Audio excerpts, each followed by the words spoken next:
I think I'm recording in the other room, Rob, but we're live. You're recording in the other room? Well, I'm the master recording for the show. I believe it's recording. Okay. It's always a good sign. Yeah, and we got audio. Of course, all my jumping around here. I got cables underneath my wheels. But hey, everyone, welcome to the new media show. And what really happened was I was just...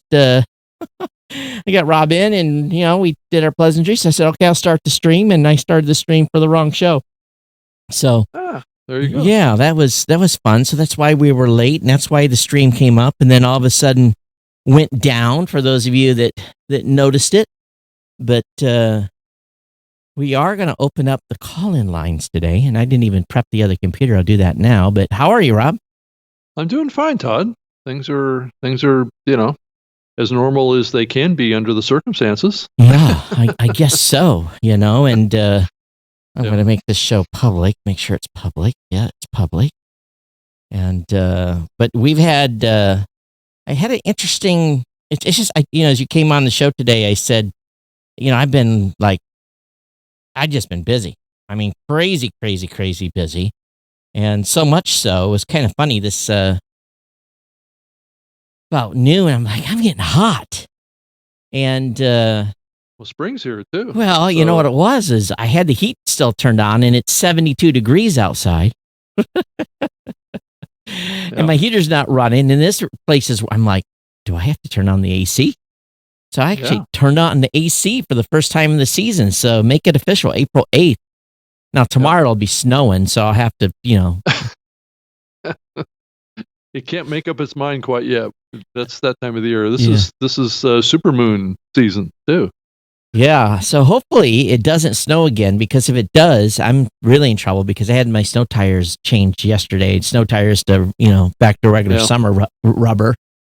Yes. And my nice rims and all that. So not that, anyone's going to see me because the roads are empty, but right. Hey, Craig. Hey, Clint. How are you? Thanks for being here. And thanks for stopping in. But we've got some stuff. Go ahead. Yeah, so this is our call-in show that we're doing. So if you want to join us, just pull up your Skype and just type in GNC Pod 2. Yeah, GNC Pod 2. The number 2, not the letters 2, but the number 2. That'll get you right through if you have a question or if you just want to say hi or whatever you want to do. So it's join us. Open forum. But I saw something come across my desk this morning that I thought was a little interesting. And let me see if I can find the link for this. Now, Rob, does Libsyn sell or share any of your customers' stat data? Not at all. It's completely against our company policy to do anything such as that without the permission of the content creator. Do you ever take and put rankings out by, you list the shows 1 to 50 and then put a ranking in there of your customers? Not at all. Okay, so that's the same with Blueberry. We do not sell, share, promote, cross-promote, tell. We've had a lot of people ask over the years for that information. Oh, yeah. People ask for that stuff all the time, and we just say no. And we say no. And it's against our terms of service, too. We don't, in our free customers don't get resold. They're not the product. They get to actually get their data and not have to worry about it being shared, sold. Right. We will tell wrap-up stories. We will say sports is up. We'll say, just like our article we did the other day, we'll make some, general comments, but we'll aggregate all the data. And so, hey, Ed, how you doing? And again, you guys can call in now, but this is what came across my desk this morning, and I will put it up on the screen. And so if you have $3,600, buy one, get one. You can get immediate access and then monthly updates for 1 year to 19 podcast category rankings based on U.S. unique monthly audiences. So category rankings, doesn't say a lot. Does that mean that they're going to show a ranking of shows? I think it's probably similar. I'm just speculating. It's probably similar to what they do with their networks, right? Where they group the networks together, but it could be a show level data, right? Yeah. So I don't. Of course, the terms of service has some very strict stuff in it. It says any unauthorized use of rankings may violate copyright, trademark, and other laws and intellectual property rights of Podtrac or third parties. Unauthorized use may give rise to claim of damages and or be a criminal offense. Contents and rankings may not be modified, copied, distributed, republished, uploaded, posted, decompiled, or transmitted in any way without the prior written consent of Podtrac. Rankings are provided for lawful purposes only. So they're selling something. I can do a category ranking every month for free. I'm not going to list the shows on that. Right. I'm not going to give a top 200 in each category of our customers. So the question is okay, again, until someone sneaks one to us, which will violate that terms of service that I just read. So if you do send something to us, I will unequivocally deny that I got it. Yeah. And then probably, delete the information. Right. But, or someone can just tell me, right. Does it contain show listings? Does it show the top 200 shows in every category that they measure? But it's a free product over there to measure your show. So have you become the product over there? So I guess I need to go over and probably read their terms of service, and maybe they've got an opt-in for this. Maybe they're letting podcasters opt in to be in this audience ranking. Wouldn't you think that would be a minimum requirement? Yeah, I think that the content providers need to give their authorization to be included on this list. That's for sure. Yeah, if it is a list, which it sounds like it is. It's a ranker, right? It's a ranker by category is what it says. Yeah, it says category rankings, 19 category rankings. Right. So based on U.S. monthly unique, their U.S. unique monthly audience, that thing that they came up with. Well, and who's the customer for this? The customer of this would be advertisers, I would imagine. Would be advertisers. Now they have on here, please choose your role: podcast advertiser, podcast publisher, press, or other. So, I'm just kind of surprised here that they're selling this. And again, this came across my desk this morning. Someone sent me a link to this and said, "What do you think of that?" And I haven't reached out to Podtrac, Mark, or any of those guys. If you guys want to reach out and tell us what this includes, that'd be great. If you've asked podcasters permissions to be in that list, or if you're just including it because you can, because that's allowed in your terms of service, we don't care. Just let us know. Yeah. So, anyway, that's the thing I saw today that I was kind of surprised about. You saw something too, Rob, that was kind of interesting as well. You didn't see something. We just kind of chuckled about it. Oh, what do you about their list expanding? Oh, yeah. They actually, if you look at their current March ranker for 2020, it's showing the addition of a couple of new networks that they've added to their ranking list, which only is an indication that they weren't a complete ranker of the industry. I'm not saying that as a negative thing. That's how you build a ranker, is that you add new networks, but to build it out, to make it more complete, right? That's the long-term goal that they have, I'm sure. But the issue that I have in the bigger picture is that this ranking chart has been really looked at as the Bible for the biggest ranker podcasts in the medium, which I always laugh about. Which isn't, because as this is evidence of, it was missing huge networks in here. So how do you have an industry ranker that's incomplete? That people, the press, analysts. I hear all sorts of people, credible people, that use this ranker as a basis for decisions, and it's just until it's a complete representation of all the major networks, I don't know that it has a lot of credibility, right? And it is interesting to look at their number and compare it to maybe the number you have on file. That always makes me chuckle a little bit too. So, Right. I mean, Right. yeah, what I have on file, because I've got Right. some people that are using over there, and they're measuring with us, and they're also measuring with them, and then Right. it gives you that thing. So anyway, I just we always, of course, again, we know it. The people listen to this show know it, but the rest of the folks barely have a clue that these are not complete. Right. It's not a complete representation of the industry. It's only complete representations of the networks and shows that are using the PodTrack redirect. I got several shows. Actually, very few shows, if you look at the broader podcast industry, actually are in here. I have several shows that would knock at least 2 or 3 of those shows out of the top 10. They would disappear. They would go off the top 10. Right. And I know you guys do too. Yeah. Right. So I mean, would probably unseat the number 1 ranked publisher. Actually. Right. One show. Right. And with and number 1 publisher with many shows.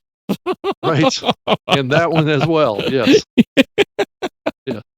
So, I mean, it's great that don't misunderstand me. It's great that PodTrack's doing this. They're He got mad at ranker, me before when right?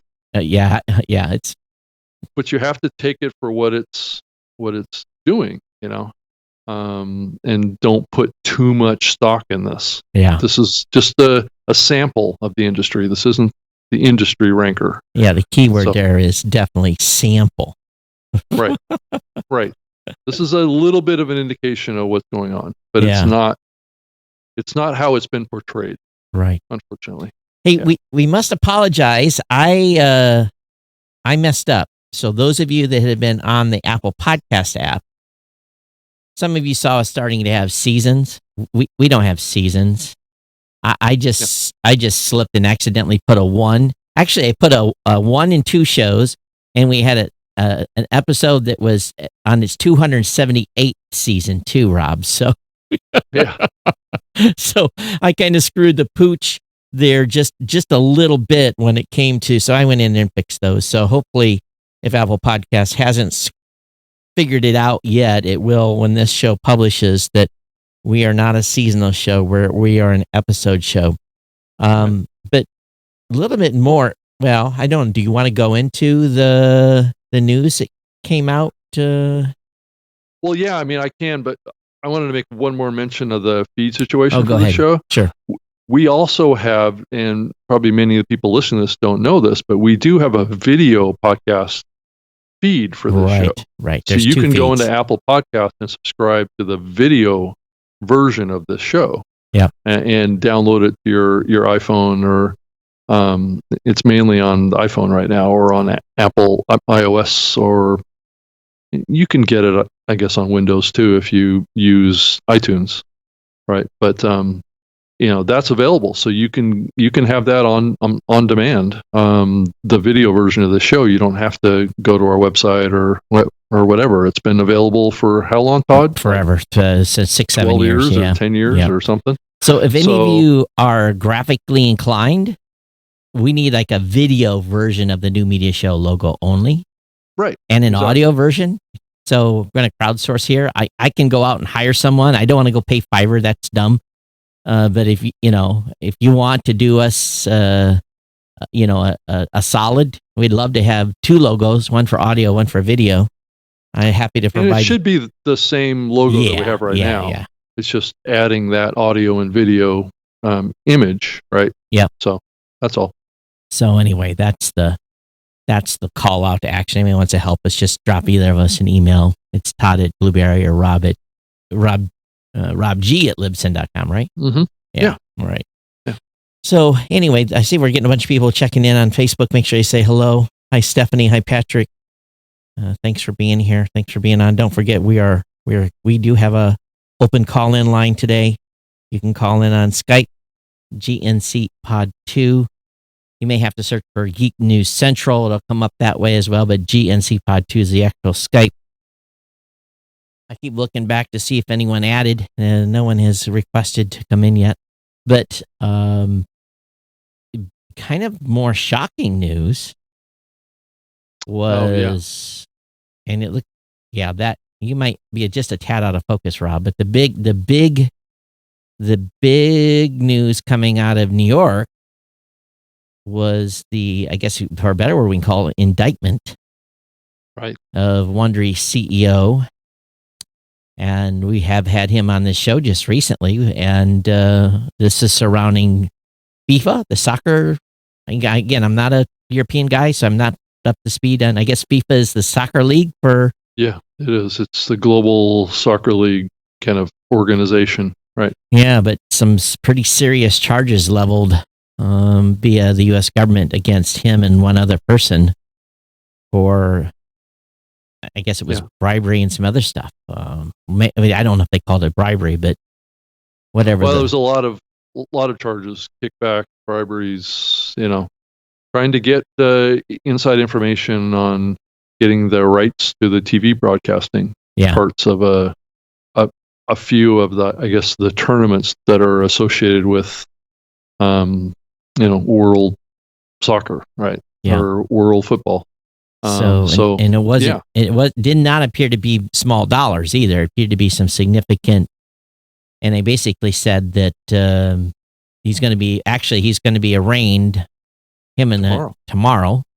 And then I don't know if court date's been set or not, but of course his lawyer and the other person's lawyer came out and, claimed they're innocent, which is fine. You have the right to be, this is a country where you're not guilty until you're proven guilty. So, right.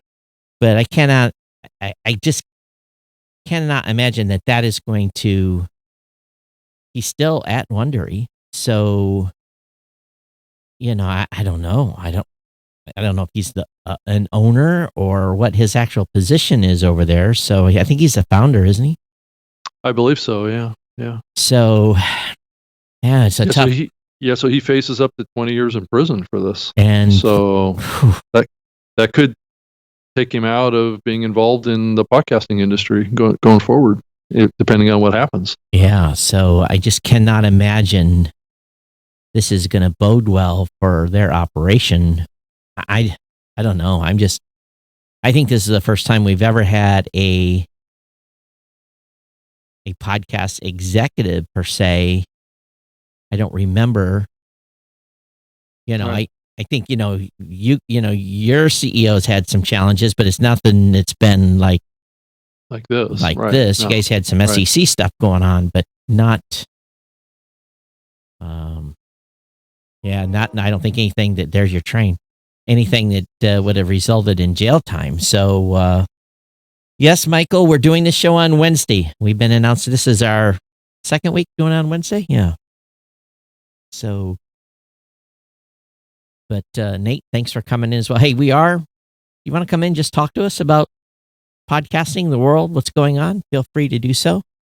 And this is a nice Wednesday afternoon. Beautiful day here in southern Michigan. I don't know how's the fog and it's spring is on the horizon here. Everything is starting to warm up and the trees are starting to break out with leaves, and so it's all good. It's just that all of us are mostly inside these days. Yeah, right? Locked down. Yeah. Where we are. And it was kind of funny because I had ordered some stuff on Amazon that basically said it'll deliver like April 25th or something like that. I'm like, and I kind of needed it for the studio. I was like, well, it's not toilet paper and emergency medical needs. It's not of essential stuff. It'll wait. And then I think I talked about it on the show, maybe not, on Friday, hey, you've got an Amazon shipment. I'm like, which one was that? It turned out to be that stuff that I had ordered, and it actually arrived a day early. So I'm thinking Amazon may just be starting to get caught up because stuff that was supposed to deliver 2 weeks from now arrived a day early from its projected delivery. So I actually put that stuff in place here last night. Yeah, I also heard that they were starting to to deploy some like sanitizing fogger machines in their facility. So when packages pass through like the conveyor belts or whatever, that it passes through a an antiseptic spray or something like that to make sure that the boxes don't have the coronavirus on them. I heard in Manila they're flying airplanes low over the city, and they're spraying a water bleach combination from the sky. And this is no kidding. Oh my God! Really? China was doing the same thing. China was spraying and they're doing it in the streets. They're using water trucks to spray a water bleach combination on the streets. And I'm thinking about it. That doesn't even make any sense. Well, does it? It doesn't make a lot of sense. Well, actually, does it? Do we know if it makes any sense or not? Maybe it does. Can you imagine how dangerous it is to humans to have bleach spray sprayed around them? They don't care about that.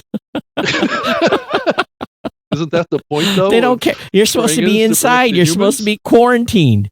I saw videos of them driving down the street and just spraying this on people's feet and everything as they were walking down the sidewalk. Imagine having, of course, you're not supposed to be selling clothes, but having a clothes store or something, all the bleach marks from some solution. It's maybe it isn't bleach, maybe it's Clorox. I don't know, but they're doing that. They're driving up and down streets and they're using airplanes to air disperse. Unbelievable. Well, they said in China that they did this in Wuhan.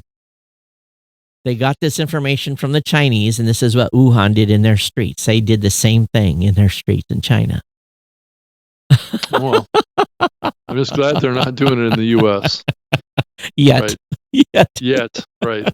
I don't think we're that desperate yet, right? Yeah. Martin asks, how's our RSS project going? It's kind of stalled a little bit.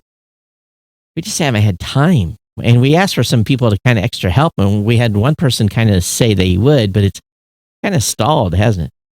Well, I think it's stalled a little bit because everybody's so distracted with this whole change in everybody's work patterns and lifestyles, and I think we had some really good momentum coming out of Podfest, the Evolutions event. And I think that's where we were really going to make progress, is in the physical world events that we were going to be at. Maybe we consider start doing some virtual events, and maybe these are a little bit of the topics that maybe we should be talking about more on the show. Is how we're going. I mean, how is this, what we're going through right now, changing the dynamic of how people are communicating, and this may be the dawning of a whole new era in internet communications. Right. I mean, you see what's happening on the big networks. They're all working from home, just like what we're doing right now, that we've been doing for years. Right. All the big media companies are doing the same thing now. So, this is utilizing all these, the Zoom and Skype and FaceTime and all these technologies. I saw Cisco's WebEx is being used on some of the networks, but it's all using these video conferencing technologies. And I just think that as we come out of this, and we will to some degree come out of this, that the landscape is going to be changed. I mean, people are going to be doing this more than ever before, like what we've been doing, Todd, for years. And that's going to fundamentally change the dynamic of whether or not we even have a lot of in-person events anymore. I really wonder if we're ever going to go back to. Come on, Rob. This is not the end of the world. Consider the normal, right? Of going to tons of events. I think the events will still exist, but is it going to be at a smaller level? I am fully predicting that podcast movement will still continue this year. We'll be far enough in the summer. I don't know, Todd. I think again, boy, that's pretty optimistic. Well, if it isn't, the whole country's going to be in ruin, because you just cannot. Yeah. You can't shut everything down to the point. No, I'm not saying that the country's going to get shut down. It is shut down. Well, no. I'm just saying that in August, I don't think that the country's going to be shut down in August. I think we're going to start to come out of this. I just don't think that we're going to come back to where we were before. Well, I'm optimistic. I think we will be back on our feet a lot sooner than we think. Because it's not like we're going to have a vaccine.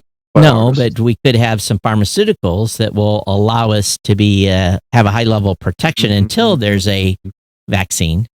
So that's very we'll see. We'll see. Speculative at this point. See. I think there's I would bet that there could be now whether or not there'll be enough medicine in the supply system to do everybody. That's another story. But right. But I mean, a lot of the medication that people are talking about using right now is medication that is typically used for people that have already been hospitalized. Right. Well, again, I took this medicine for years and months on end, traveling. Where? When I was in the military. Oh, okay. Hundreds of thousands. Stuff? Yeah, hundreds of thousands of military people have taken that for years on end. This stuff's been out since the 50s, so right. If only if it proves to be a prophylactic, then I think we'll be back in business soon. But if you look at right now, they have not yet been able to find anyone with lupus that has gotten COVID-19. And they're searching the databases now to try to see if they can find anybody with lupus that has had COVID-19. And if they do find some people, well, then, the odds go way down from that point. But, I see.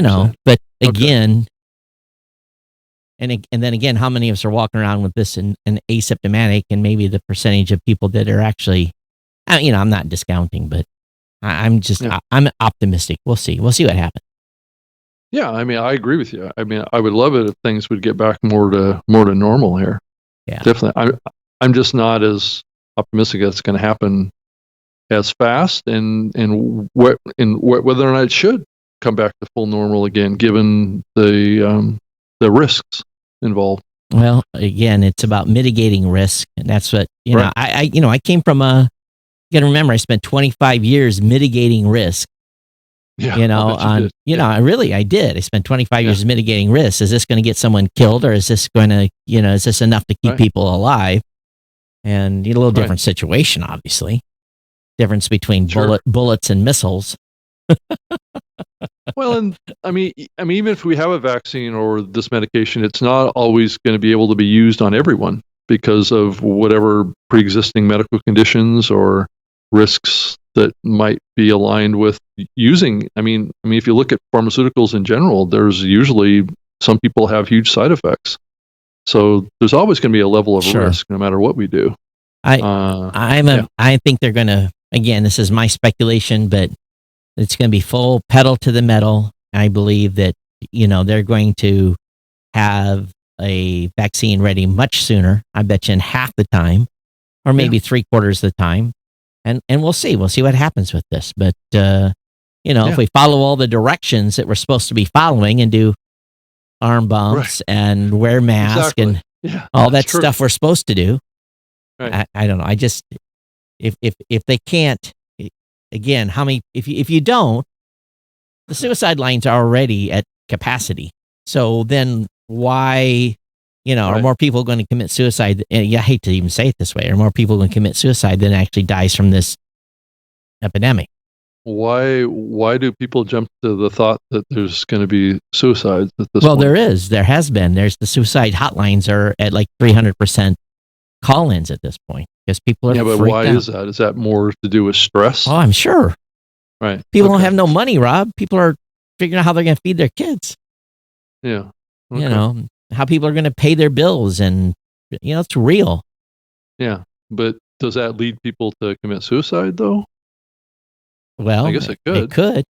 So, and stress and heart attacks and everything else that goes along with it. I don't know. Right. We'll see. Right. Again, I'm just being optimistic, hoping things move along here faster. Yeah. No. I want that too. So August. I don't know. We'll see. Maybe August is optimistic. So let's go on the thought process that we don't have a podcast movement. Virtual events not going to substitute. Why couldn't they? It's not the same level of engagement. It's about being there. It's about talking with people. It's about holding court at 2:00 in the morning. It's about Yeah, but is that more of a limitation of our technology, or is that more of a limitation of humans not wanting to do that? I think it's all of the above. Okay. Yeah. So is that gonna inspire some innovation?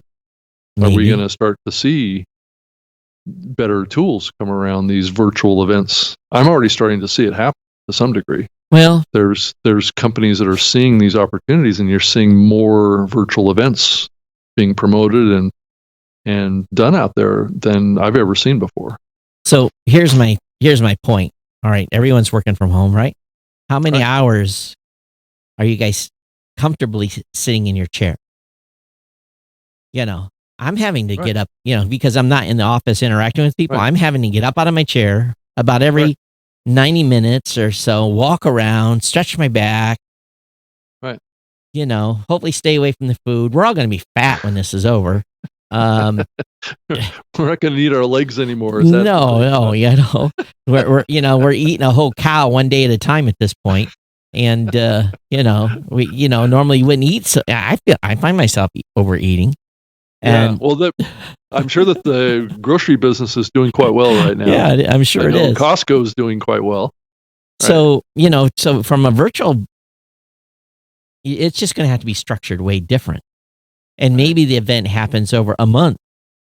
Because we're talking about what we're going to do. We had planned on having our first Blueberry Academy in June, and that's not going to happen. Right. So what do we do? So it's hard enough to get 50 people in a room to sit still for 6. We're trying to narrow it down 9 to 5, have plenty of breaks. I'm thinking I want another session. I know I can't because people aren't going to stand for it.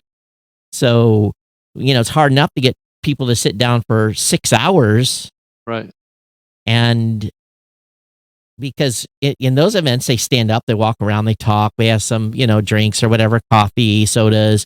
They intermingle, and then we say, okay, come on, everybody, we're going to sit down again. And when you're sitting at your house, it's like, honey, I need the car washed. Or, honey, lunch is ready. Or, honey, the baby's diaper needs to be changed. Or, because the kids are home, the kids aren't going to be not home. Yeah. So you can't do 6 hours. Right, Todd. I was also thinking at Podcast Movement, if we do panels again, right? If we do any kind of panels up on stage, does that mean that we all have to sit 6 feet apart from each other up on the stage? Yes. So the video camera's going to have to pan because if you put the camera back too far, we'll look tiny, and we'll all be wearing face masks and talking like this to the mic. We'll be infecting the mic. Microphone will have to be built into the face. No, the microphone will have to be disinfected with Lysol or whatever every time we get done because you'll had spit on it or something. So that's. Well, Todd, I've been seeing ads on Facebook and on the Instagram platform for these new masks. So there's companies that are starting to make fashion masks. Right? Yeah. And also it has. I saw some of them actually have like a little. Like, I don't know what it is, but it has like a little light on it on the side of them. Yeah. That lets air in and out. It's almost like a respirator, right? So you can kind of see, does that mean that some of these audio companies are going to make a version of the mask that has a microphone built into it? I bet they will. And here's Who knows? But here's the thing, though. They're going to have a decontamination team in the back to figure out how to change them out. So... what I see is all of us going around. There'll be the blueberry mask, and then there'll be the Libsyn mask, and yeah. So show your hosting affiliation by the mask you have on. Have your album art on your mask. There's $1 million idea there, folks. A Bluetooth microphone can be built into the mask, right? Yeah. There you go. We laugh, but that's probably the truth. Probably. Yeah, exactly. So I've been having a lot of fun thinking about how all these things could evolve and stuff like that, and that was one of them. But I do think that I went back to and looked at Second Life. Oh, did you? For the first time in like 10 years or something like that, like a couple days ago. I was thinking, it still on? Yeah, it still works fine. Oh, that might be kind of cool. Yeah, so I was thinking if you were to do like this virtual conference, maybe you have your social sessions, Rob, people don't even after hours event on Second Life. People don't even know what you're talking about. I wonder if I still have a second. I rented land on Second Life for years. No, I did too. I was involved and I built like buildings and houses and stuff in it. And I had advertising. It was the days of PCN when we did the Podcaster News Network, and I had billboards on the side of my building that was album art, and people would walk into the building and a show would start. The episode would start that people could listen to. You guys have no idea. Go to Second Life. I believe it's secondlife.com or .org. People don't even know what we're talking about, Rob. Well, maybe we need to show them on the screen. But actually it was started by a company in Seattle back in I believe it was in the late 90s. Its whole goal was to create a virtual world, right? So you had all the tools to build structures and not physical things, but virtual buildings and lakes and worlds and things like that you could build, and then you could invite people into these worlds. You create avatars for yourself. The avatars have gotten better. Yeah, I mean, think about it, Todd. The bandwidth has gotten so much better. The graphics cards in all of our computers is amazing, right? Yeah. I mean, you could conceivably think of this as you look to the future as something that could really reflect the real world, right? Yeah. It could look real. It could behave very much how we behave in person, right? And so that was the thinking of why I went in and created a new account, because they had gotten rid of my old account that I had in here. I wonder if my account, I'm just loading it right now to see if it still exists. Right. I bet, let me see. I would think that there's... your account is currently on hold. Yeah, I would think that there's been an upsurge in interest in this, but like you just said, Todd, I think a lot of people forgot about it. Yeah. My old name on Second Life was Todd Levitt. And they gave you certain last names you could use. Levitt. Yeah, Todd Levitt. That's a cool name, Todd. I like that one. So, and you can get on this for free, right? So it's not not a pay anymore, or you have to buy stuff inside. That's how they do it. Buy stuff. It's basically like a game platform of sorts, right? We could have a little fun. We could do the next show on Second Life. We could figure out how to do it. We could probably do the next show on Second Life. Right, and start a new trend. You can create your own avatar. You can buy, clothes and facial features, and to almost replicate yourself on this platform. So you can have I events. just wonder if this is going to come back into vogue again, of people wanting to do more of this stuff. Yeah. Whether or not it replaces the real world, it's probably not. But if you think about it from the perspective of where we've been going around augmented reality and virtual reality, this is very much, in line with that. And with the changes that we're seeing in the world right now, it does raise that question. Maybe podcasts should do some of their episodes up here. That'd be, because honestly, before, the reason we use Second Life is because we didn't have what we have right now. Right. Because the bandwidth connections were slow. Right. The GPUs were not that powerful. All we could do in that world was we could chat and move around. You could walk around, and then it would render around you. Right. And sometimes it would render kind of slow, yeah, right? It would be slow. But you could hear still people talking because they'd be on their headset having a discussion. And yeah. And I remember many times being able to fly too. It's like you could fly over the water to an island. You basically would be like Superman. Yeah. So you would fly around and then land. You can still fly around. So Bob said, someone that's in our chat room, Bob Soboko said, we put a lot of effort into Second Life, had a server on campus, reduce latency, helped put on the first concert broadcast into a intro. It's hard to navigate. So yeah. And Craig says it looks like Westworld. Well, in a sense it is, because there are parts of Second Life that, how should we say? A little sketchy. It's not sketchy. It's like, yeah.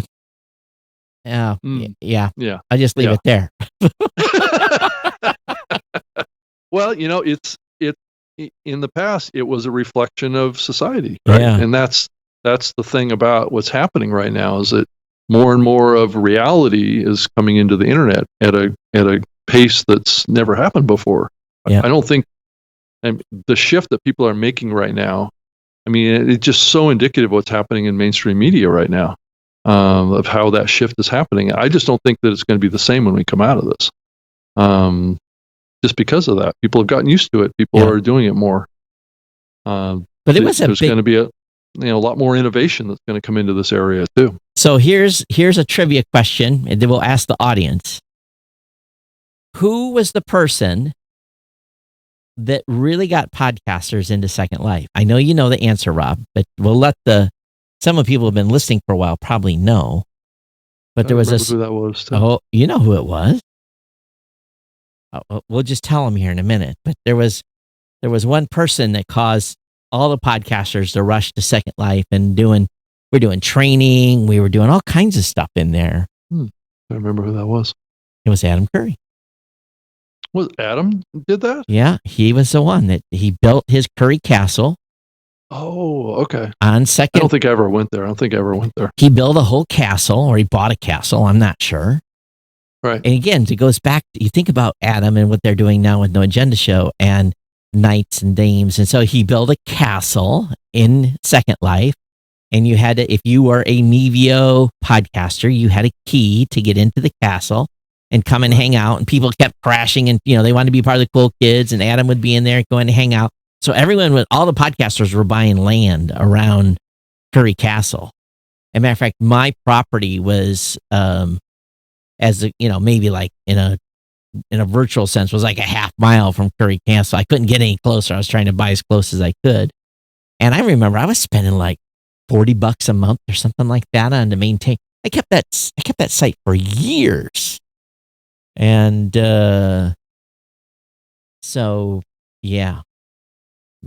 We should tell, hey, Adam, what do you think about Second Life again for virtual stuff? I don't know. It's fun. It may be something to do. Yeah. I mean, I guess it depends on how long this is going to go on, where people are sequestered.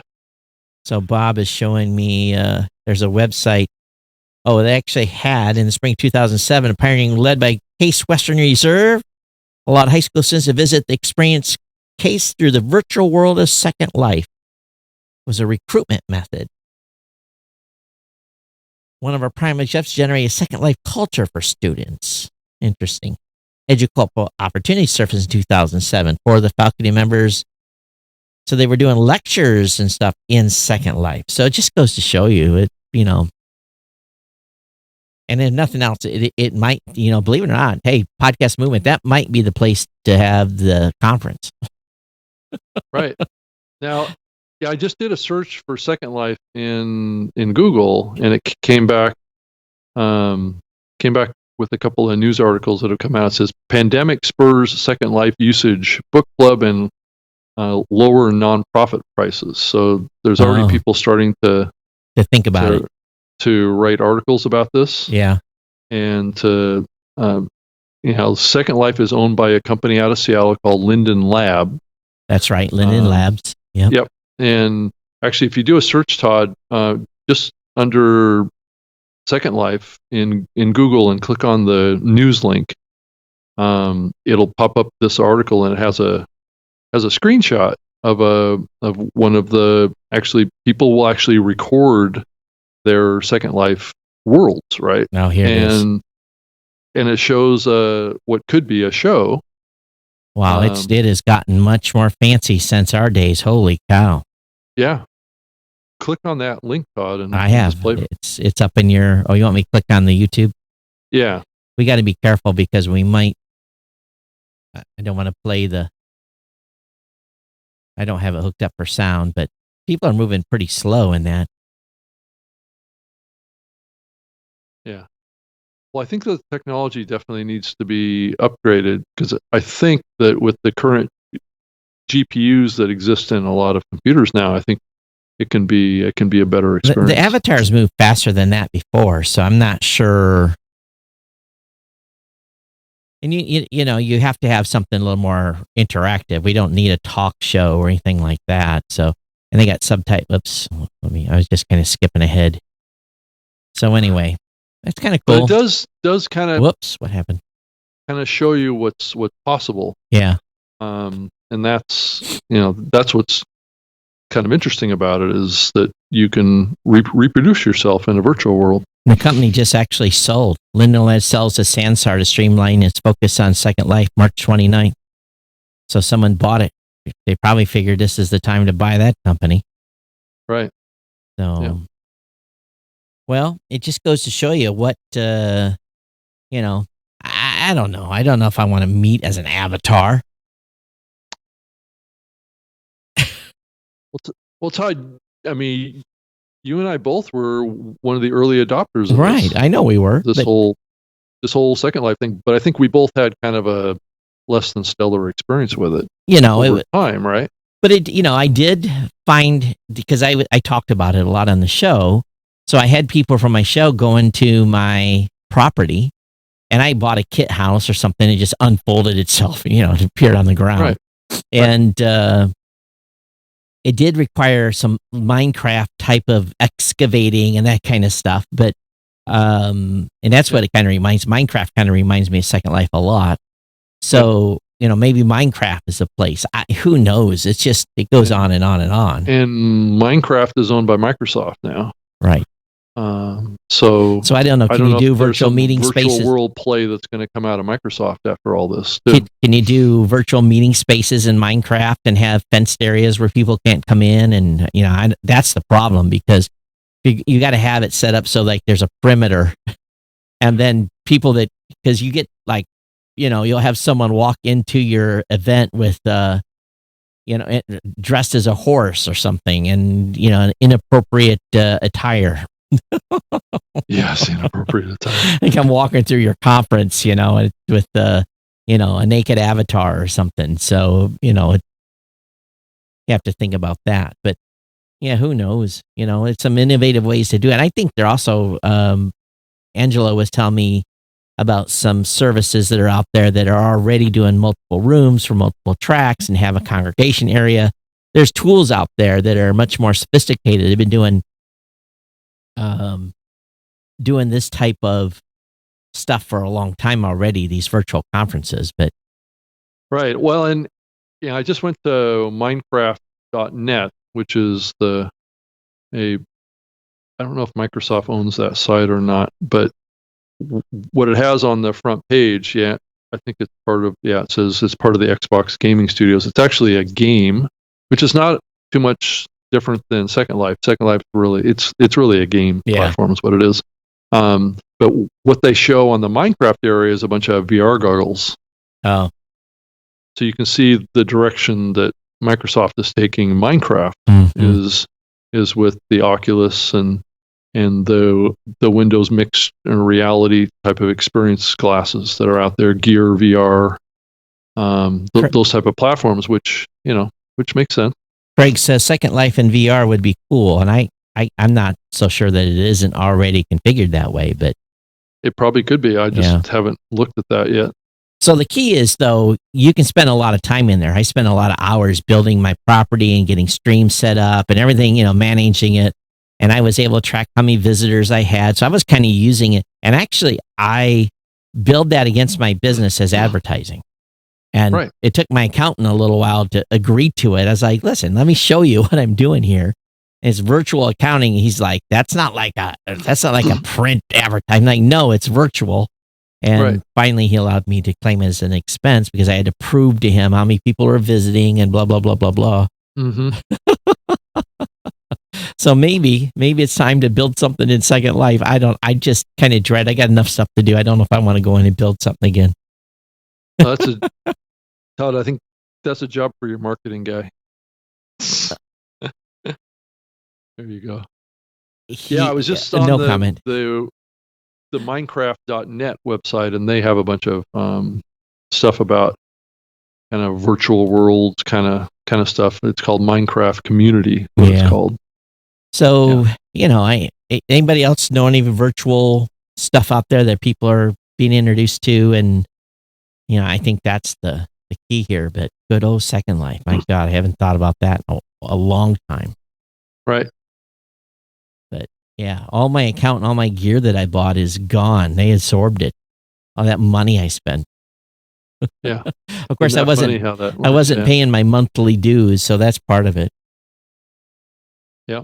You didn't pay your rent, Todd. Pay my rent. They took me. They vacated you. They virtually deleted me. That's a fact. Yeah. I mean, I like you, Todd. I like reality more than I like virtual reality. So I think going back to what we said earlier, I think if you're going to have some sort of conference stuff, I would be annoyed. Even as a business owner, I would be in. How do I set up a booth and virtually man it all day? No one's going to come talk to us. That if they want to talk to us, they're going to call me on the phone now. They don't have to go to a conference. You go to meet face to face. Yeah, but isn't that more of a limitation of the technology than it is a limit? I mean, if you think about it, if you've got an avatar, right? Let's just think about it practically. If you have an avatar that looks like you, behaves like you, you can interact with the other person that's in front of you just like you would pretty much in the real world by wearing VR glasses or something like that. It could work. Yeah, it could. Right. But why do you do that virtually when if you need to talk to me? No. Large groups. No, they don't need to virtually. Do they pick up the phone and call me? There you go. So that's Skype, right? Skype or whatever. We don't have to. But I'm talking for an event. For the only thing I think would be someone's going to have to really convince me that example, I was been approached to sponsor a virtual event, very expensive. It was like ridiculous how much the sponsorship was. Right.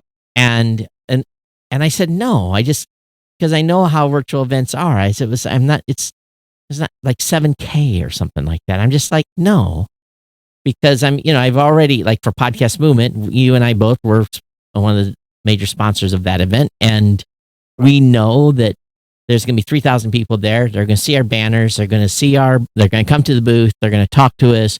New podcasters are going to seek us out. It's all part of how a trade show works. And we always complain about the traffic to the booth and all that. So when you're in a VR event, you already got this issue of the person's at home. They're just going to go to the sessions. Why, they're not going to go like seek. I don't know. I just don't think they'll go seek out the vendor area and go and talk to vendors. And maybe I'm wrong. Maybe we'll get the most traffic ever. I might be on the wrong track here, but. Well, because it does kind of open up the potential of getting people coming in from all over the world. Well, that's true. But I guess it has to be compelling enough to get people to do that, though. And then you're dealing with time zone issues too, right? Yep. So how do you build an event that, and I guess there's some examples of this, the 24-hour podcast, that kind of thing, where you've been able to. You just make me tired thinking about that. All time zones. You just make me tired thinking about doing that. It does. Because you've done it before. So for those of you that don't know, I used to do, how many years did I do? 3, 4, maybe 5 years? Yeah, it was something like that. Yeah. I was on it a few times with you. It's beyond, and don't take this wrong, it's an absolute ass kicker and actually probably unsafe to do at my age at this point, because I literally didn't leave a desk for I took like a shower in the middle of the night and I had someone come in and stand in for a little bit. And if I was ever to do it again, it would be like, okay, Rob, you've got it for the next 6 hours. And we could probably manage it with some of the tools they're on now, just like they did the other day with Chris and his event, did about 10 hours straight where they had different people come in and guest. But the difference in the way I did the 24-hour podcast is that even though we had guests that came on, we interacted with the guests. We just didn't let them go and do a solo show by themselves. We brought them on and talked about they would provide training, and there would be interaction between me and the guests for 24 hours straight. Right. It just didn't put them up there and let them run. Right. So, and that's what the other events do. So that was the difference between my show and then like a live event is I was here interacting with those guests. So I don't know, maybe we can do that again, but I would definitely want to have 5 or 6 people that would come in a rotation. Yeah, would be the right. host. Yeah, would be the hosting and interacting with the guest. So right. Well, I mean, you and I have participated in some of the events that Joe Pardo's putting on, right? Yeah. These virtual events, and I think that's, he's really jumped on the bandwagon. Sure. With this, right? I think he's even got another conference coming up. Yep. Doesn't he? I think he's going to do some entrepreneurial one. Right. So he's just trying to keep the ball moving. I just it's a right. you have no idea. Even 10 hours worth of put those 24-hour events on. I was planning like a month in advance, and then getting people scheduled and all that stuff. So yeah, maybe it's a thing to do. Maybe we ought to do our own little conference, Rob, and have our trusted people come in and do sessions or something. I don't know. Oh, yeah. I'm wrestling with the concept too of, both of us have spent a lot of time in our careers going to events, right? So now that's basically over. So how do we still reach the community in the same way? And we could, there's no doubt that if you and I decided to do topic by topic by topic by topic, we could talk for 12 hours straight on, right. If we focused on specific topics. So, but, getting that type of a planned presentation together is not any simple task either. That's a lot of work. No, that's true. But I'm sure we're going to keep talking about this. This is something I think it's going to keep coming up for a while now. I did want to talk a little bit about this new podcast, Google Podcast app on iOS. I don't know, did we talk about it much? Yeah, we did. Last week? Did we? Okay. Yeah, we mentioned. Have you played with it? Yeah, it seems like a pretty nice app. I'm impressed with it. Well, maybe that. Hopefully that gets Apple motivated. It's definitely simpler to use than the Apple app, that's for sure. Well, let's hope Apple gets motivated. Yeah. If Apple gets motivated, maybe they'll come out with an iOS app for Android. People have to realize. People have to realize the power of the. I think the Android folks would be pissed, but it is what it is. Well, I think Apple should come out with an app for iOS or for Android. Yeah. I think they should. A week from today, though, Rob, I'm going to be. I've got an announcement to make. A week from today. Yeah, we're going to be unveiling a new product offering at Blueberry. Oh. And we're going to start talking about it on April 15th. It'll become available on May 1st. So it'll be the official launch on May 1st. Early congrats on whatever that is. It's after I look at my checkbook, I appreciate the congrats. Well, and the amount of dev time we put for innovation. And the amount of dev time we put into it. Holy Christ! Yeah, well, price to pay. Yeah, it is. Yeah. But so anyway, we're working. I am sure your team is too. I saw you guys' a little cute little post you guys made, by the way. Cute little post? Yeah, the profiles and the little quirky comments. Oh, yeah, right. Was that the entire team? No, not the whole entire. I was going to say, holy cow, you guys are doing amazing things with only like 6 or 7 people. I was like, well, where's the rest of them? Yeah, well, I think the page would be a little long, Todd. Well, that's cool. You guys are afraid to show your cards? What do you mean? Well, you're not afraid to show off people on there? We've got 100 people working for us. You guys got 100 people. Between 2 companies, between Pear and Libsyn. Well, how many is at Libsyn? Probably 30 plus. It's not so well. We're not. I guess we're doing okay then. We're keeping up with the Joneses. We don't have that many, but well, our numbers, our numbers go up and down based upon how many interns we have in the office. We use interns a lot. Yeah. Well, we're right there at Columbus, so we get lots of. It's been really, really good. We've had some great interns. Really have. College students, huh? Yeah. They come in, they work for 2 or 3 months, and then they're they're back to school. But it's a way we've been farming. It's how we've been hiring. We've hired 2 people off from the intern program, so it's been good. So I saw that it's been mentioned on that podcast Business Rules that Joe Biden has a podcast, and it's pretty bad. I heard. I listened to about 10 minutes of it. Okay. You it's guys. Not political. This is not a political conversation. He better just cancel that podcast.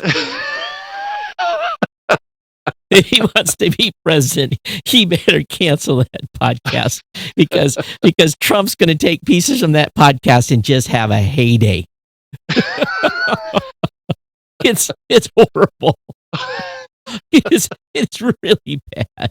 Oh, and I think he's still on a teleprompter. It's bad. Yeah, well, there you go. Yeah. And Bernie dropped out today, so he's the dude. Yeah, right. I saw that.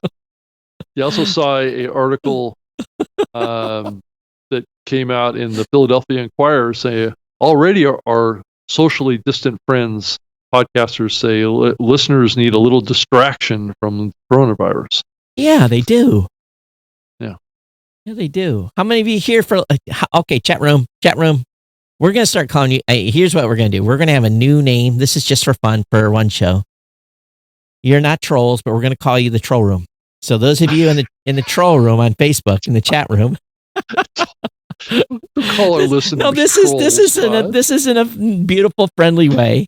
Okay. So those of you in the chat room on Facebook, how many of you here for distraction from COVID-19? Today's our fun show, so this is not the serious show. Well, we've talked about some pretty serious stuff. Yeah, we have been. Yeah. So, how many of you here for distraction? Martin says I had to tweet it. He says. Martin says, bad Biden. Does it smell? Had to tweet it, PBJ.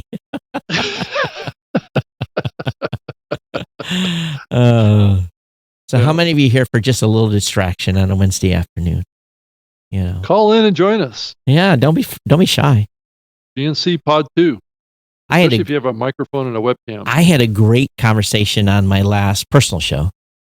I was asked a serious question about the captain firing of the Theodore Roosevelt. Oh, yeah. So I put my Navy chief hat on. The Secretary of the Navy got. Oh, he was so stupid. Was forced out. Well, what he said was wholly inappropriate. Right. So, in my opinion, both of them deserve to be fired. But I went into the dynamics of, I just, put my sailor suit back on, put my uniform back on. And I went into the full dynamics and made people that were on the show understand. It's a great piece. So if anyone listens to my podcast, Geek News Central, just go to about the hour mark. And I go into it and I talk about, and it really revolves around one simple sentence: loss of confidence. That's what it boils down to, the reason he was fired. But I go into the whole ramifications, the things he could have done. Then a buddy of mine who I served with, who retired as a Master Chief, one rank above me, called in, and him and I had about a 30-minute discussion on it, and we were both chuckling about things he should have done and shouldn't have done. And you saw that there wasn't. Sometimes when a skipper gets fired, the executive officer gets fired, the Master Chief gets fired. It's like a whole bunch of people get fired, and that usually shows that there's a big problem within that group. Chain of command. Yeah, they take out the whole stack because they chop out the badness, and because he only got fired, it wasn't a systemic issue. It was just focused on him. I'd said in my show, I've seen skippers get fired for less, and I was flying. Well, then he ultimately got tested positive for the coronavirus too. The ship captain. Yeah, so I had talked about when I was stationed in Lemoore, the chief of staff basically, or the Commodore there, owned the airplane, and he calls me on the phone at like 3:00 in the afternoon. Say, hey, get the airplane ready. We're going to Fallon. And I'm like, it's not on the schedule. He says, we're going to Fallon. Roger that. Get the airplane ready. And pilots show up, and the Commodore shows up, and the JAG, which is basically the lawyer, he gets on the airplane. I'm like, uh-oh. I should lock the door, and off we go. And what we going to Fallon for, sir? We're going to go fire skipper. And from that point on, it was like, zip my mouth. Not say anything. But do you know how long it takes to fire a Navy commander? How long does it take? Yeah, how long does it take? Probably as long as it takes to contact him and tell him he's fired. 15 minutes. They usually do it in person. Drop the ladder.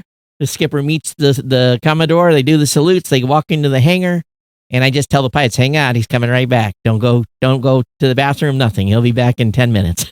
And sure enough, 10 minutes, he's coming back with the XO, who's now the CEO, and they salute, and he gets on the airplane. I shut the door, and we leave. 15 minutes is what it takes to fire a commanding officer. So, and I've seen people get fired for playing video poker on their machines. I mean, it's just, I've seen the full gambit of it. Right. But anyway, you want to listen to why Navy skippers get fired, listen to my last Geek News Central podcast. And I will... All the ways they can get fired. Oh, right? you have no idea. Yeah, no idea. Yeah. Yeah, it's saying stupid. And this is why the Secretary of the Defense, or Navy, the Secretary of the Navy got fired, because he said something completely inappropriate. Yeah. Yeah. You know, there's honor among, I don't even want to use that word. Well, there's this term kind of like honor among thieves, where, and again, it's a bad analogy, but there's honor amongst those groups where, yes, you're fired, but you're not going to get, you'll never badmouth them. Right. Right. And badmouthing is absolutely forbidden. That is not allowed.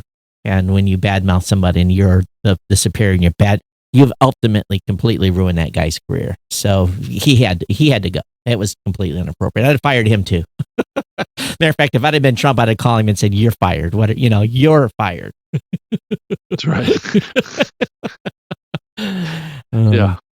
Yeah. So, and I'm sure just purely from a sailor perspective, that was a pretty scary scenario going on there. Yeah, I think. I mean, everybody's so close quarters. Yeah, right? but I think you operate in a mode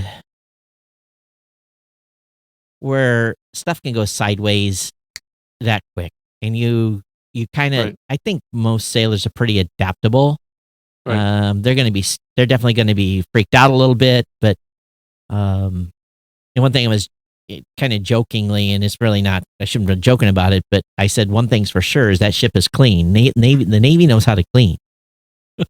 So once they got people off, scrubbing that thing from head to toe was not going to be an issue.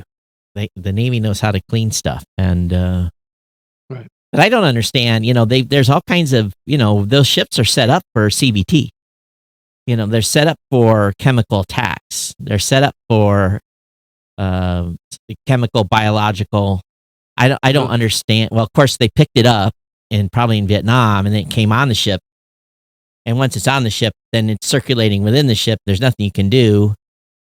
Normally, a chemical, biological will come from the outside trying to attack the ship, and then when the ship's locked down, nothing gets in because everything's on filters, and so they have no problem cleaning the air in the ship because they got some pretty impressive CBT type of countermeasures. So, but it was already inside the ship. Once it's inside the ship, there's nothing you can do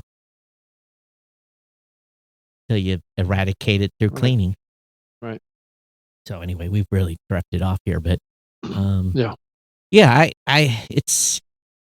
we can go in. If you want to listen to my thoughts, just you want to spend a whole hour listening to me talk about that, you can listen on Geek News Central. It's at the end of my show.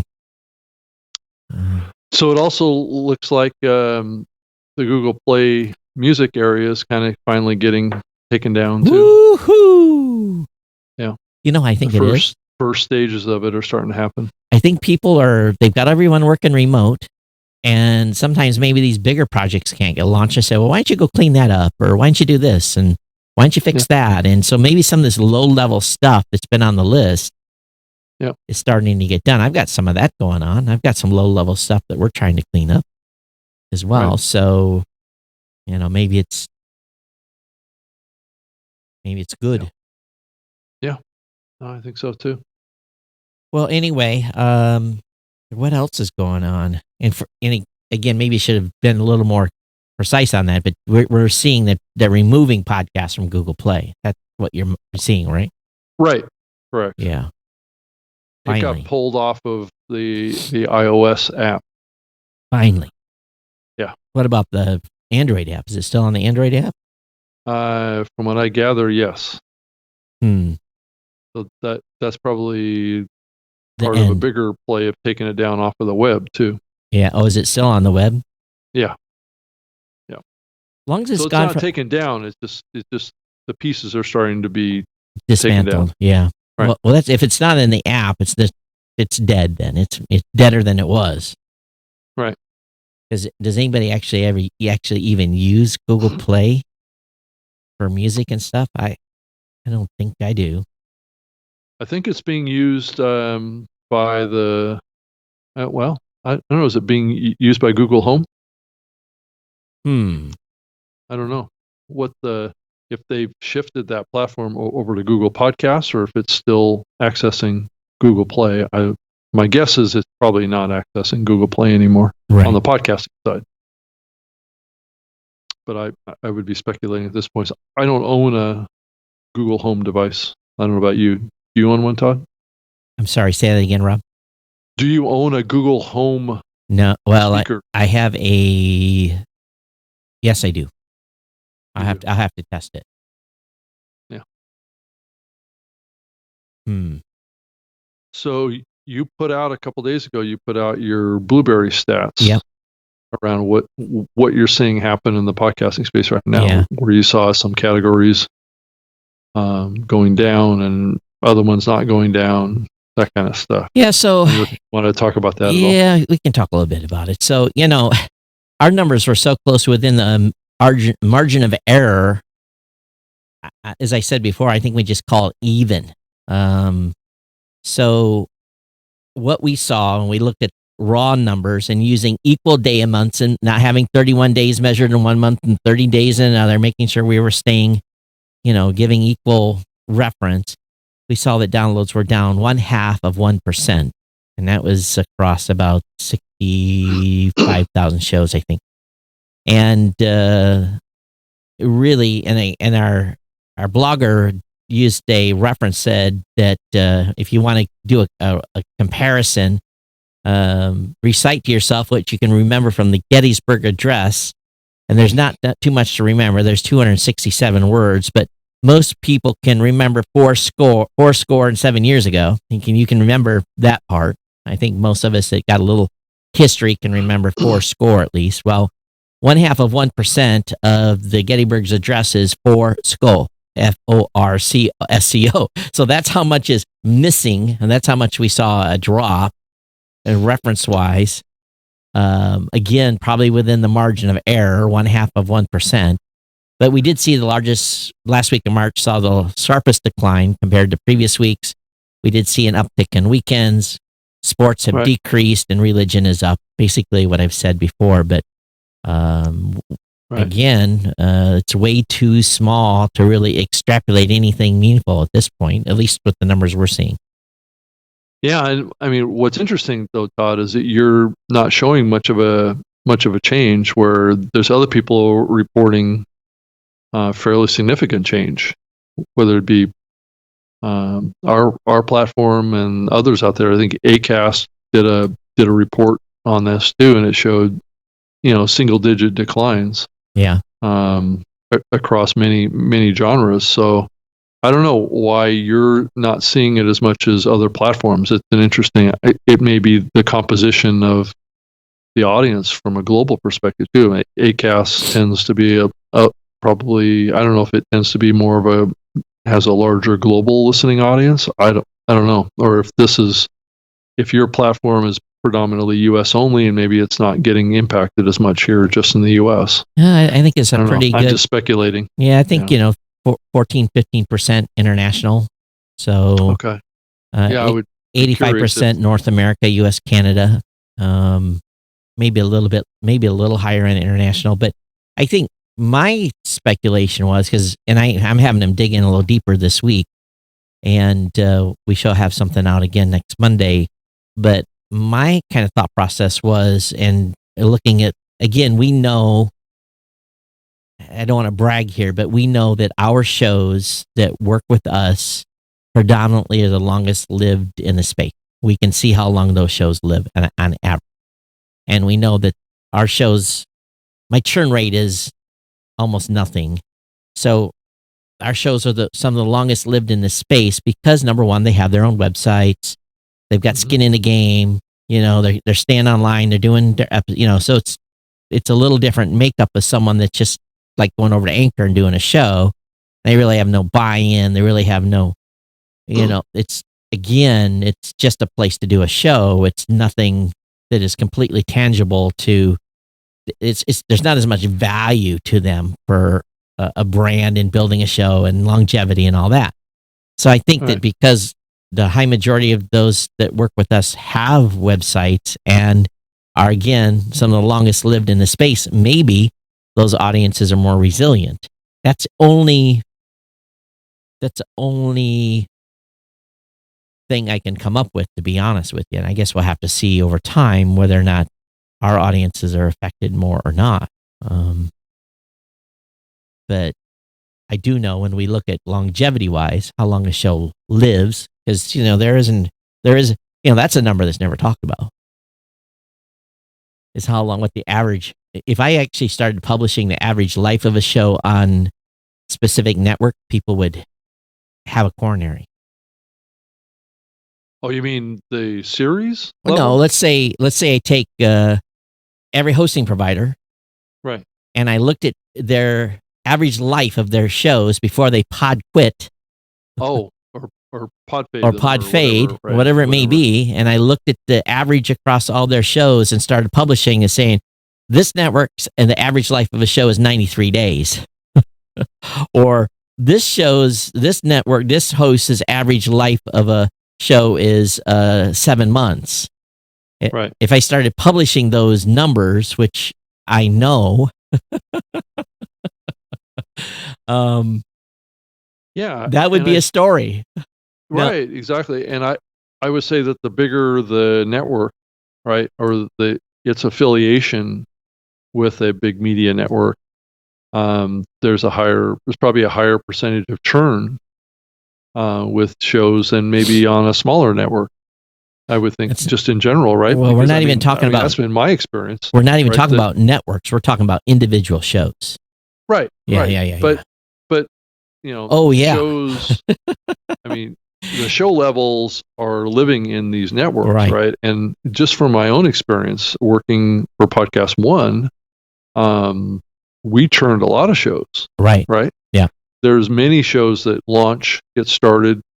I think it depends on the philosophy of the network. If the network has an orientation towards how major media looks at content, they tend to kill off shows faster than shows that are originated or published on more organically launched indie networks, which tend to hold on to shows longer.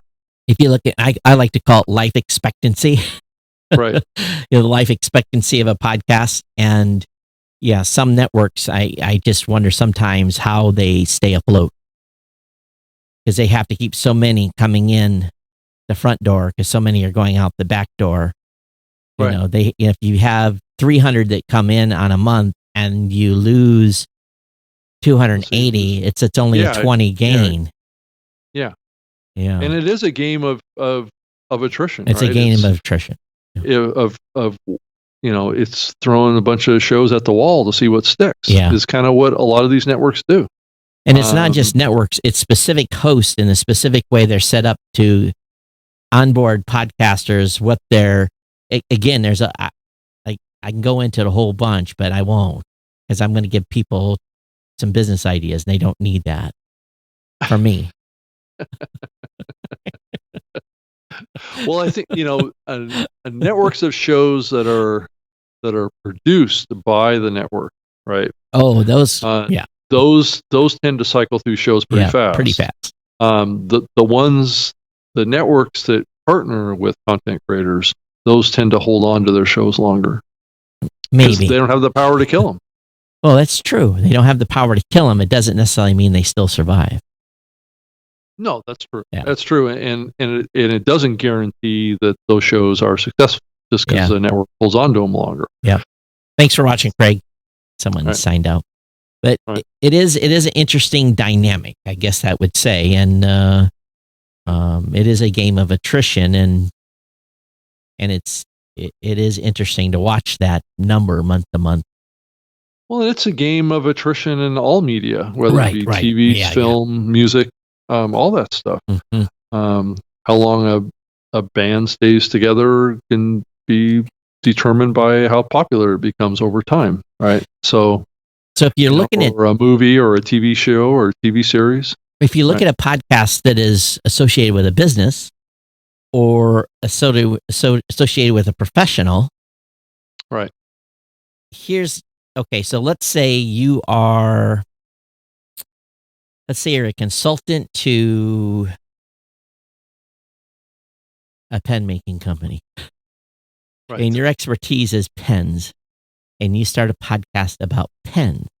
And if you're the so-called authority, even if you run out of things to say, you better still do a podcast about pens, or you will soon be wondered why you're not talking about pens anymore, and you might not be the authority anymore. So a person that's talking about pens will continue to talk about pens for a long time. What do we do here, Rob? We talk about what?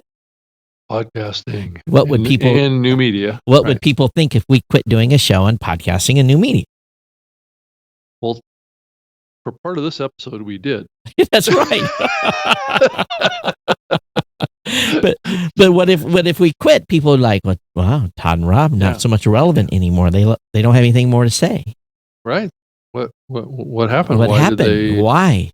Why did they move away from the topic that supposedly they're experts in? That's right. They're no longer the experts. They're irrelevant. We might be irrelevant already, but at least we have to try to pretend that we're relevant, right? Why is that, Todd? That we're no. I'm just teasing. Irrelevant. I'm just teasing, but you know what I mean. No, I do know what you mean. Yeah. So I think all of us, in our careers, are always worried about how relevant are we. Absolutely. Yeah. No, and that's not something that isn't an issue for podcasters too. So for me, it's always like, sometimes I hate listening to other shows, and because I'm like, oh, that ain't right. What he's saying is not right, and I have to sleep on it for 4 or 5 days. I'm like, is it what he said? Was that right? And then I have to run it through my brain a little while and say, okay, are you just being the guy that's been in the space from the beginning and not willing to listen to ideas, or was that person that was giving that advice, was he really not right? Or seeing something that you're not, or we're not. Right. It goes back to treating old dogs new tricks. So for us, and just like anyone else, teachers, doesn't matter who you are.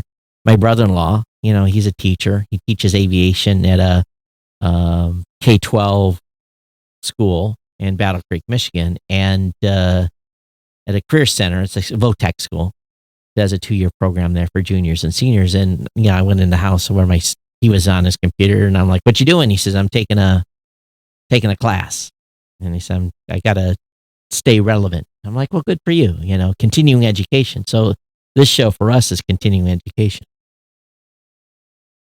Yeah. So, well, that's true. We've almost made it to hour 30. We did, and we didn't get any callers today. I know. No one cares. I guess they just want to hear us talk. That's okay. You guys are too shy. We're gonna have to just force someone to come on the show starting going forward. It's okay. You don't want to hang out. What's the problem? Why don't you want to come on? Send us an email. I think some people are probably unsure of why they would call in sometimes. Why not? Get your exposure. Right. No news is all news is good news. No news is bad news. So it's okay to show us your bedhead. Okay. I heard that's a big thing now with Zoom meetings. People are putting kind of crazy virtual worlds behind them. So I'm going to have to come up with some sort of logo to put behind me. I've got a road closed sign in my office. That's what's on my Zoom, behind me. People always comment on it, but I'm going to have to start doing some goofy, backdrops for my Zoom calls. Right. And I've also noticed a lot of people using the kind of was it the out of focus look in the background, right? Yeah. Have you noticed that lately? Yeah. That fuzzy kind of out of focus setting that I think some of these platforms have. I don't know. Does Skype have that fuzzy background setting thing? Yeah. You know what it is people don't want to see the dirty clothes in the background. Yeah. I want to see if Skype has that. It's always like Instagram pictures. It's always not what's in the foreground. It's what's in the background. It's always the thing that's fun to watch for on Instagram pictures. It's probably the only reason I go on Instagram, because people are taking pictures in their bathroom or stuff, and they've, it's just, wherever you can take a selfie these days. Right.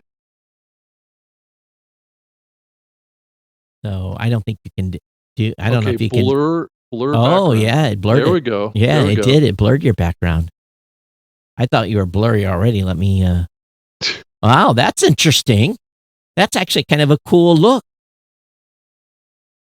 Oh, that's interesting. Did you lock up?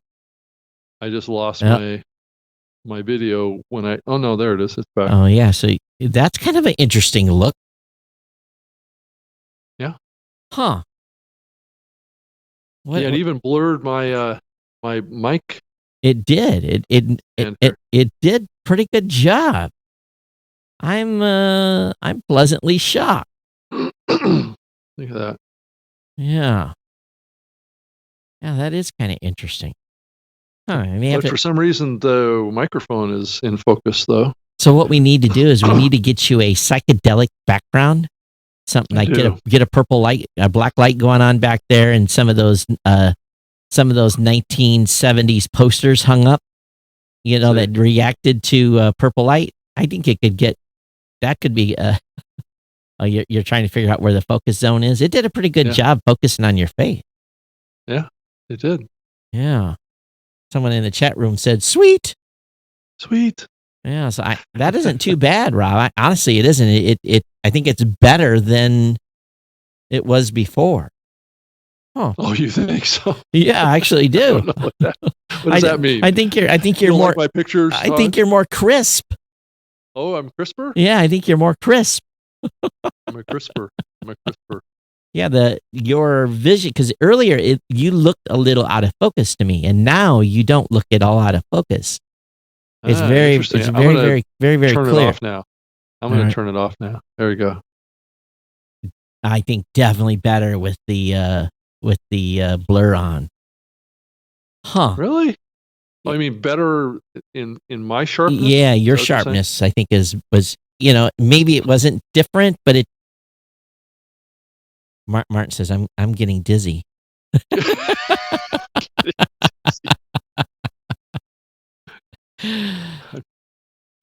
Yeah, that's kind of funny. So yeah, we don't want to have anyone having a stroke here. Well, yeah, I think I locked up here, so I'm gonna have to go yes, back in. You did lock up. You're smiling, looking down. Yes. Here, let me. All right, I'll let you cycle.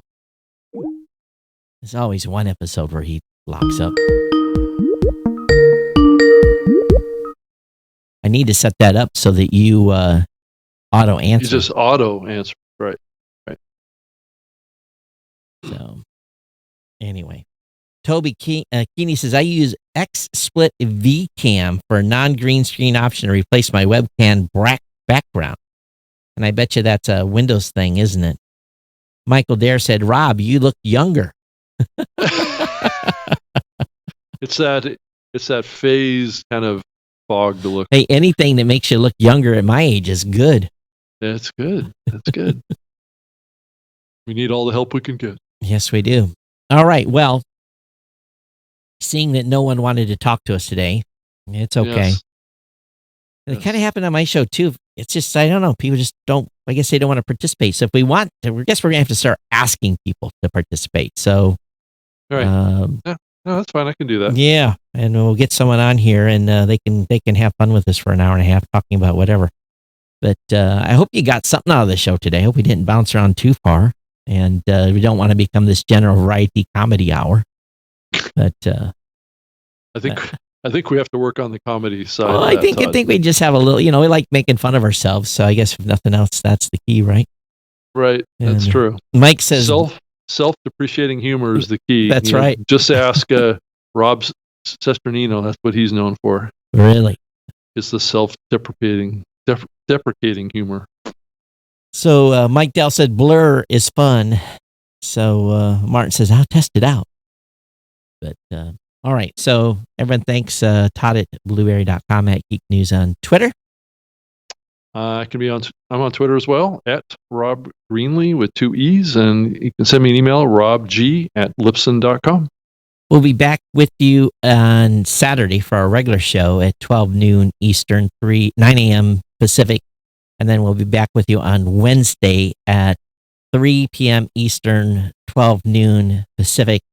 And if you want to join in the live, let us know. Are we overloading you with 3 hours a week right now? Because we are taking up another hour and a half of your time. So let us know. But we appreciate you hanging out with us. Those of you that are on Facebook today, mucho gracias for coming in and saying hello. And we'll see what happens this next week in podcasting. Let's hope there's some new news between now and Saturday, or we won't have much to talk about. We'll always find something to talk about. Oh yeah, we always find something to talk about, Todd. But that's usually not a problem. No, not at all. All right, everyone. We'll see you back here Saturday at noon live. And thanks for being. We'll make an event too to remind you. So everyone, take care. We'll see you next time. Okay. Bye. Bye.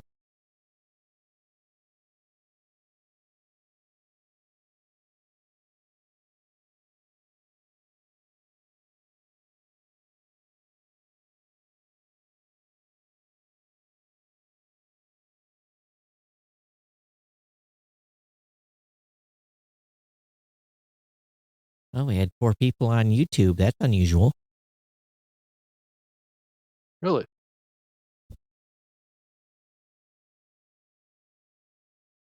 Can you see how many were on the other platforms like Facebook and stuff? Yeah, I'm going to look.